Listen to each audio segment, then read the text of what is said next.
Shalom Aleichem and welcome to Online Smicha.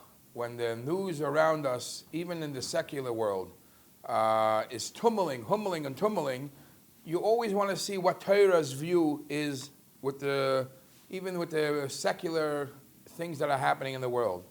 And right now we're living through the time of impeachment and there is debates. So I want to touch upon one angle, and the big criticism about the impeachment is that everything is partisan, that the decisions of all the lawmakers are predestined. You could have asked them 2 weeks ago, they would have said their opinion then. So it wasn't really deliberated. That is the big discussion here. So when I was thinking about that, actually a lot of what was going on, there was so much in halacha about it. Mashal, the whistleblower. How does halacha Torah look at a whistleblower? A moitzi koil, a moitzi shemra, a one person. To establish a fact, you need much more than just one person waking up and saying, I saw, I heard, I made, for all we know, and then the qualifications of that person. So there's a lot about that, but I want to stress today, perhaps very short, the predestined outcome of what your decision will be. So obviously, when you learn Choshen Mishpat Rav Moshe, and the first whole section of Choshen Mishpat tells you who's qualified to be a judge. To be a judge, you need qualifications, and what type of cases are you? You're learning Mishnah Sanhedrin. So what type of cases this particular person, as qualified as he may be, he might be disqualified if he's a relative, if he has partial, he has reason to like this person, so his sense of judgment is a little blurry. It's his favorite person, So you have to be honest when the person is going to hand down a verdict. It has to be true and just. So one of the things that Shulchan Aruch talks about is in Siman Tes. I want to just speak about again the predestined decision you're going to make. In Shulchan Aruch Siman Tes, the Mechaber goes on in Choshen Mishpat, goes on to speak about the halacha, the prohibition of bribery.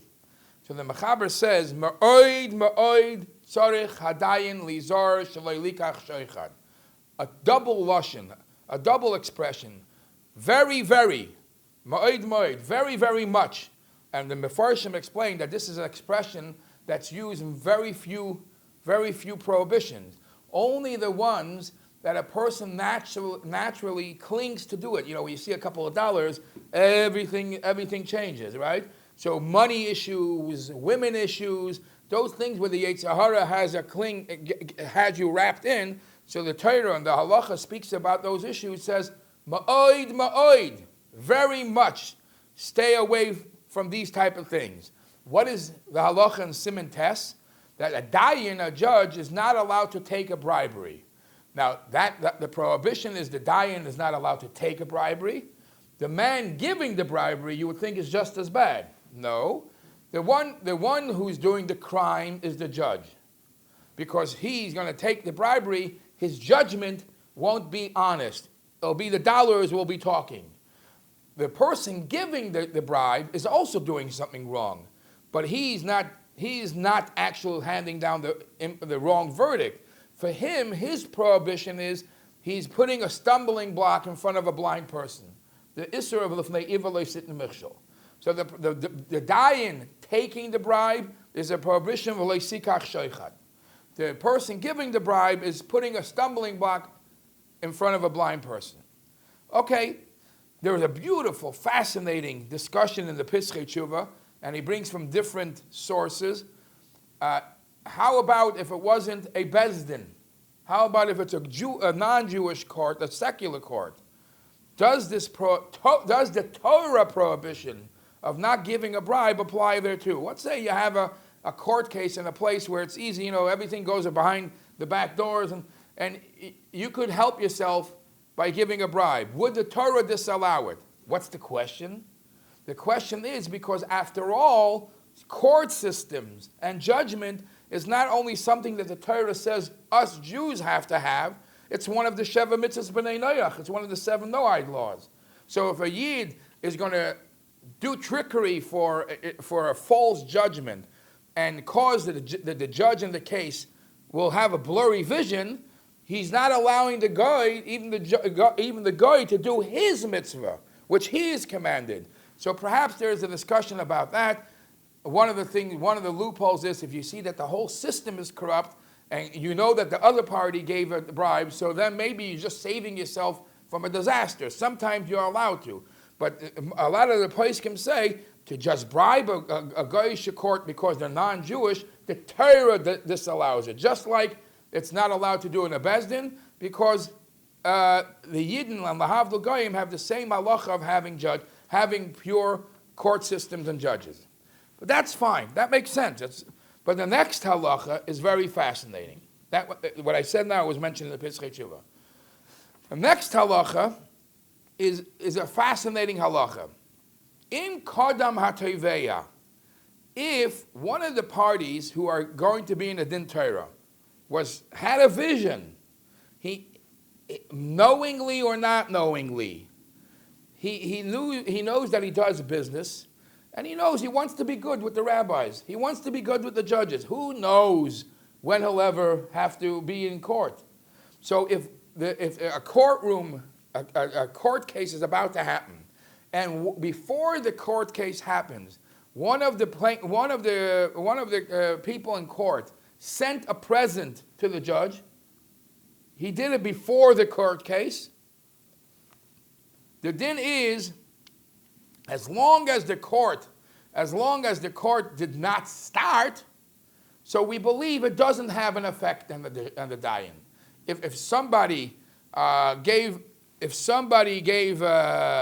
something to a judge early, a week or 2 or 3 before the case, at the time when there was no notice yet that there is going to be this judge is going to proceed over his case, if the judge feels that it's not going to affect his decision, he was allowed to take this case. If he feels, if he's an honest person, and Allah says, mitzad midas chassidus, he should maybe recuse himself from this case because it might affect. So we see that shoichad early might even have an effect on the outcome of the verdict, and mitzad midas chassidus, the judge should recuse himself. What is shoichad? So now we know shoichad means money, and shoichad means presents. The Mechaber says, Loi shoichad, not only shoichad mamoin, it doesn't necessarily mean money or goods. Even somebody is showing you favoritism. Hi, how are you? Somebody says hello to you too many times. There's nothing wrong, but you create a relationship with that person. If you have this bond with that person, if you are going to be the judge in that guy's case, you're going to have a favoritism. You're going to have him as a favorite, and you have to start judging a case as both litigants being equal in your eyes. And even shoichad, even if it's not shoichad mamain, shoichad dvarim is also an issue. And the Shulchan Aruch goes on to say a fascinating thing: a judge who his job is to be a judge, please don't go around. If you need mayonnaise, if you need a car, don't ask the neighbors or the congregants of your community to help you.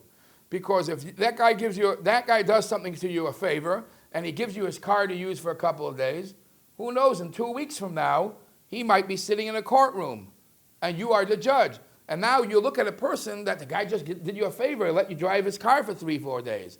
So it's preferable that the judge is removed from any financial interaction from the community, so he doesn't owe anybody a favor. So then he comes to judging a case, he has real clear vision, and his verdict is just and honest.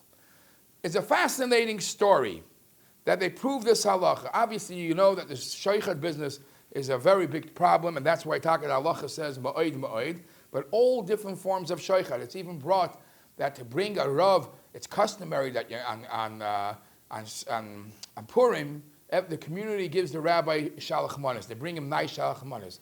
If you bring your rabbi, who is the dayan, a beautiful shalach manos, now what's now? Now he sees, wow, look how much you honored him. So all these things become questionable, and all these things a real good dayan has to sit and think before he takes a case. Is my decision now going to be blurry? Is my vision going to be blurry? Or is it already predestined? I like the guy, I don't like the guy. And if he has that feeling, he has to recuse himself from the case. So here is a fascinating thing. In Parshas Pinchas, we have the story. We have the story of the Benois Tzlavchad, the daughters of Tzlavchad, and they came to complain that, oh, we want part of the inheritance. We want our father's part of the land of Eretz Yisrael. But when they placed their claim to Moshe Rabbeinu, they added some words. Those words caused chaos. The words they said was like this. Moshe Rabbeinu, Avinu meis bar midbar, our father passed away in the midbar. V'hu lo haya b'toicha eda hanayadim al Hashem b'das kairach. Our father didn't pass away because he was amongst the troublemakers who fought you, Moshe Rabbeinu. Our father passed away for other reasons. Our father didn't pass away as a punishment of fighting you. What was that line for?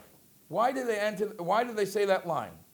Moshe Rabbeinu hears that line. He says, they're trying to be goody-goody with me. They're trying to say, our father was on your team. So therefore, some Mefarshim saying, this is a story that the Minchas Chinuch responded and said, that's why Moshe says, I can't answer your claim. You want to have a part of Eretz Yisrael. You just gave me that shmear. Our father was on your team. My vision is blurry. So Vayakrev mishpatam lefnei Hashem. He said the only one that can answer that is Hashem. Moshe Rabbeinu. My vision is blurry. So there's a story with the Minchas Chinuch. The Minchas Chinuch, he was a rav in a city, and one of the congregants of the community came over to him and said, Rabbi, Baruch Hashem, now things are going well. You're the leader in the community. But I want to tell you a little history. I want to tell you that when the community was looking for a rav, there were different groups, and some people wanted you, and that's why you got the job. But there were some people that had some other candidate in mind, and they wanted him to come. And I want you to know, Rebbe, he says this to the Minchas Chinuch, I pushed you in. I was the deciding vote that got you and I'm one of you. I'm with you. So when the Minchas Chinuch heard this, fine. He said, Yashikoyach, thank you very much. A couple of weeks later, there was a dispute, and a din Torah had to happen.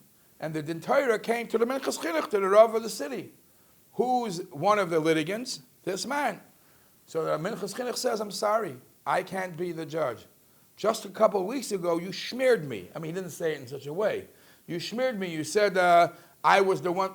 I feel like I owe him something, even though Minchas Chinuch could have pushed that aside and said what the halach is. But if the Torah says Shoicha Devarim has an effect on a person, and it's predestined what he's going to say, so the Minchas Chinuch recused himself from this case, and he didn't want to be involved. So the Torah tells us what is a true dayan. A dayan is somebody who has shudders. Shudders means to say he doesn't know, he has no interest in the past. He has no interest in this case in the future. He knows judgment. He knows he knows emes. He knows truth, and he sees the matter for what it is.